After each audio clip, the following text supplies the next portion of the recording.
আল্লাহ রে,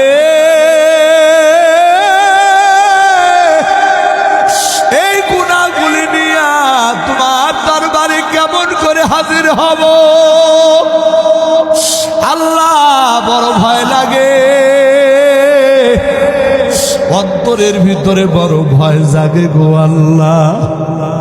তবে আমি একটা কথা জানি আল্লাহ গো, মানুষ যতই গুনাহ করুক না কেন, মানুষের এই গুনার শেষেও তো তোমার রহমত আছে গো আল্লাহ।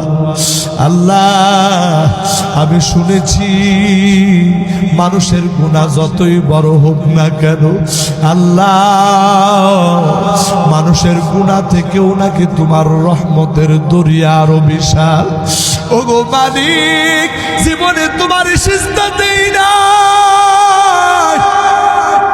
জীবনে তোমার ইবাদত বন্দেগী করি না আল্লাহ। বলতে বড় লজ্জা লাগে, কিন্তু তুমি ছাড়া তো আমার আর কেউ নাই গো আল্লাহ। আল্লাহ এই নাফরমান বান্দার প্রতি তুমি একটু দয়া করো না। এই কথা বলিয়া ওই যুবক ভাইটা কান্নাকাটি করে। ওই মা জননী সন্তানের এই বেহাল দশা দেখে মাও কান্নাকাটি করে।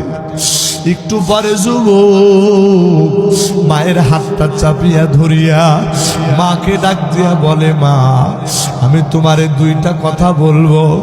এক নাম্বার কথা হলো গো মা, এই দুনিয়ার থেকে আমার হায়াত যেই কোনো সময় শেষ হয়ে যাবে, যেই কোনো সময় আমি হয়তো বা দুনিয়া থেকে বিদায় নিয়ে যাব। মা গো মা, দুনিয়াতে মানুষ মারা গেলে কোনো মুসলমানের কবরস্থানে দাফন করা হয়। ও মা, আমি মারা যাওয়ার পর আমারে কোনো মুসলমানের কবরে দাফন করিও না।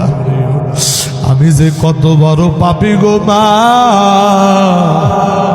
আমার পাপের কারণে কবরের মানুষদের আযাব বেড়ে যাবে। ও গো মা, তোমারে দুইটা ওসিয়ত কইরা যায়। এক নাম্বার ওসিয়ত, আমার মৃত্যুর পরে তুমি আমারে মুসলমানদের